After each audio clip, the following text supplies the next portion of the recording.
Hello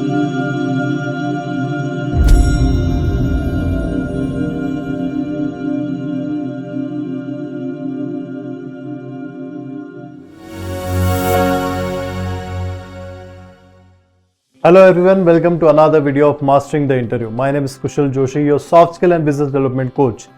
तो आज मैं एक वीडियो लेके आया जिसमें मैंने यहाँ पे डिस्कस किया है रिगार्डिंग कीवर्ड्स जो आपके रेज्यूमे में बहुत ज़्यादा इंपॉर्टेंट है. So let's see exactly the importance of keywords in your resume. You know why keywords are important, because जब भी अगर आप कोई जॉब के लिए अप्लाई कर रहे हो, अगर आप अपना कवर लेटर कस्टमाइज कर रहे हो या फिर आपका CV कस्टमाइज कर रहे हो, तो उस पर सबसे ज़्यादा जो इम्पोर्टेंट रोल प्ले करता है वो है कीवर्ड्स इन फॉर्म ऑफ, अगर मैं कहूँ तो ये आ सकते हैं आपके अचीवमेंट्स पे, ये आ सकते हैं इंडस्ट्री स्पेसिफिक, आप कौन से इंडस्ट्री पे या कौन से जॉब प्रोफाइल के लिए अप्लाई कर रहे हो, वहाँ पे कीवर्ड्स बहुत ज़्यादा इंपॉर्टेंट है. तो एग्जैक्टली आज हम देखते हैं एग्जैक्टली ये किस क्या क्या मेंशन मैंने, अगर मैं कहूँ यहाँ पे मल्टीपल पॉइंट्स मैंने मेंशन किए, कहाँ ये बहुत ज़्यादा चीज़ आप मेंशन कर सकते हो, कहाँ ये चीज़ आपको काम आ सकती है. सबसे पहले अगर मैं सजेस्ट करूँगा तो ये ATS आपको, अगर ऑटोमेटिक एप्लीकेशन ट्रैकिंग सिस्टम के अगर आपको उसके बारे में अगर पता हो, सो एप्लीकेशन ट्रैकिंग सिस्टम में क्या होता है कि मल्टीपल रेज्यूमेज या फिर मल्टीपल जॉब एप्लीकेंट्स बहुत ज़्यादा अप्लाई करते हैं, बहुत सारे CVs वहाँ पे आते हैं. सो वो सिस्टम क्या करता है, वो शॉर्ट करता है पर्टिकुलरली वो रेज्यूमेज जो उनके पर्टिकुलर जॉब प्रोफाइल पे अप्लाई किया उससे रिलेवेंट हो. सो ATS कंपैटिबिलिटी होनी चाहिए एग्जैक्टली. अगर आप CV बनाए तो वो कीवर्ड्स आपको यूज़ करने जो जॉब डिस्क्रिप्शन पे अवेलेबल है, वैसे कीवर्ड्स आप अगर ऐड करते हो तो बहुत ज़्यादा हाईएस्ट चांसेस है इस ATS को क्रॉस करने के.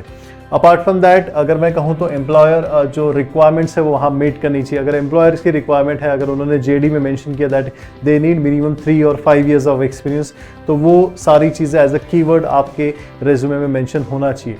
अपार्ट फ्रॉम दैट ये सिर्फ अगर मैं कहूँ तो सिर्फ ईयर्स ऑफ एक्सपीरियंस नहीं, बट उनका रिक्वायरमेंट होता है कि एक्सेल में बहुत ज़्यादा अगर एक्सेल आनी चाहिए, पावर पॉइंट आना चाहिए, या अदर स्किल्स हो, जैसे अगर मैं कहूँ तो टैली फाइनेंस के लिए वगैरह यूज़ होता है तो टैली आना चाहिए. तो उस तरीके से कीवर्ड्स है वो आपके रेज्यूमेज में मेंशन होने चाहिए.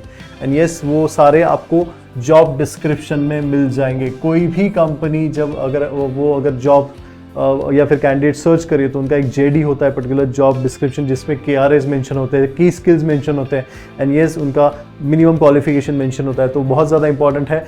उससे आप अगर ये रिक्वायरमेंट्स अगर मीट हो रही हो आपके CV की तो बहुत ज़्यादा वहाँ पे काम आ सकते हैं. सो इस तरीके के keywords you need to add. Apart from that industry knowledge आप अगर वहाँ पे दिखा पा रहे हो कि आपको इंडस्ट्री नॉलेज है. अगर मैं कहूँ जैसे एडटेक इंडस्ट्री होगी, इंश्योरेंस होगी, BFSI हो गया, सो बैंकिंग, फाइनेंस एंड इंश्योरेंस, इस सेक्टर में जो अचीवमेंट्स अगर आपने की है, अगर आपका पास्ट वर्क रहा है या फिर आपने सिर्फ इंटर्नशिप की हो, आपने कुछ कस्टमर्स को कन्वर्ट किया हो regarding loan, current account, saving account, so yes you can mention those that. And उसके अलावा जो भी वहाँ पे टेक्निकल टर्म्स यूज़ होते हैं वो टेक्निकल टर्म्स आप वहाँ पे अपने रेज्यूमे में विथ बुलेट पॉइंट्स आप डाल सकते हो. वो वहाँ पे हेल्प करेगा to understand that yes you do have industry knowledge. अगर मैं एडटेक की बात कहूँ तो एडटेक में बहुत सारे ऐसे इंडस्ट्री नॉलेज में अगर मैं कहूँ तो यहाँ पे आता है आपके performance counselling. Apart from that आता है आपका career placement. So these are from the edtech, जहाँ पे बहुत ज़्यादा इंपॉर्टेंट कीवर्ड्स है ये.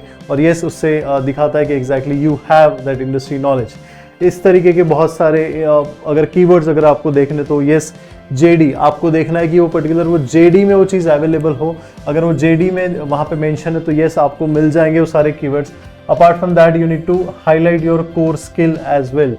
कोर स्किल्स क्या हो गया, अब अगर मैं कहूँ जैसे टीचिंग प्रोफाइल में अगर मैं हूँ, मैं यहाँ पे पढ़ा रहा हूँ लोगों को, तो मैं गाइड करता हूँ, मेरा कम्युनिकेशन बहुत अच्छा है, मैं यहाँ गाइड करता हूँ लोगों को how to exactly understand this topic. या फिर आप कम्युनिकेशन का अगर मैं कहूँ तो कम्युनिकेशन इसमें नहीं देखा था. बहुत लोगों का अगर एक कन्फ्यूजन है कि आप इंग्लिश अच्छा बोल लेते हो तो आपका कम्युनिकेशन बहुत अच्छा है. नहीं, this is very wrong.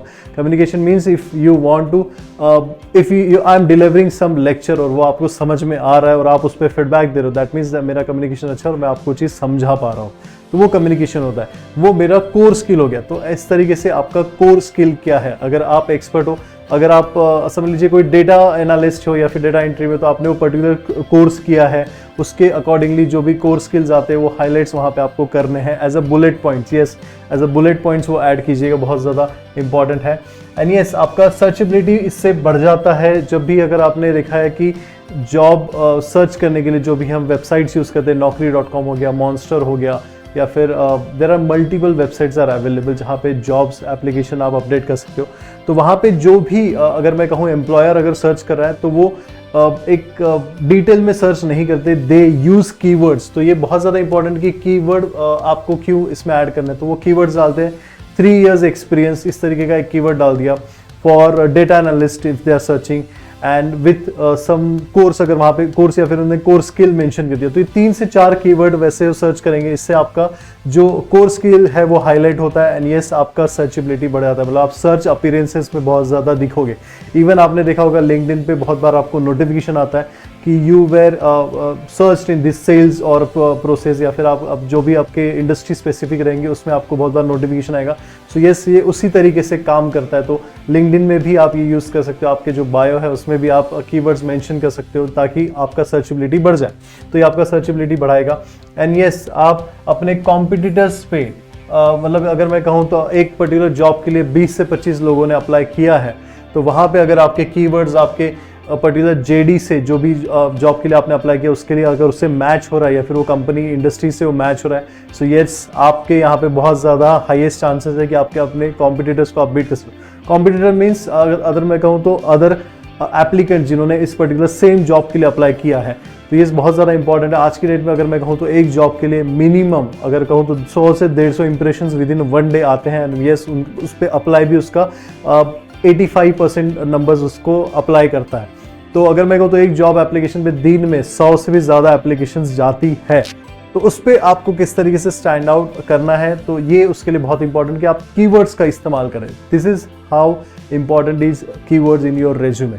Keywords आपको किस तरीके से निकालना है, इसके लिए भी मैंने अनदर वीडियो बनाया कि आप कीवर्ड्स को किस तरीके से निकाल सकते हो, उसको किस तरीके से ऐड कर सकते हो आपके रेज्यूमे में, किस तरीके से उसको आप शो कर सकते हो, कहाँ कौन से सेक्शन में। अगर मैं एक सिंपल वे में कहूँ तो पहले तो आपका समरी हो गया, जहाँ पे आपका प्रोफाइल समरी आता है, वहाँ पे आप कीवर्ड्स का यूज़ कर सकते हो जो भी रिलेवेंट है to the job application. Second, आप अपना एजुकेशन में या फिर आप जो भी आपने कोर्सेज किया है या फिर कुछ ट्रेनिंग ली है उस पार्ट में आप मेंशन कर सकते हो, जो एजुकेशन क्वालिफिकेशन आता है सेक्शन वो। थर्ड, स्किल्स में आप मेंशन कर सकते हो, अचीवमेंट में आप मेंशन कर सकते हो। So these are the point जहाँ पे आप अपने कीवर्ड्स मेंशन कर सकते हो जो भी आपके particularly. And yes even you need to customise your resume. I suggest कि अगर आप हर एक जॉब एप्लीकेशन के लिए अगर आपका रेज्यूमे कस्टमाइज करे हो, अगर आपको एक 1 शॉट देना है कि यस एक मंथ में मुझे इस पर्टिकुलरली इसी मंथ में मुझे जॉब चाहिए, तो इस तरीके से आपको अप्लाई करना ज़रूरी है अगर आप हंट कर रहे हो पर्टिकुलर जॉब के लिए। And yes that's it in this particular video. Thank you so much for watching this video. Apart from that मैंने बहुत सारे वीडियोस भी अलग अलग टॉपिक पे बनाए हैं।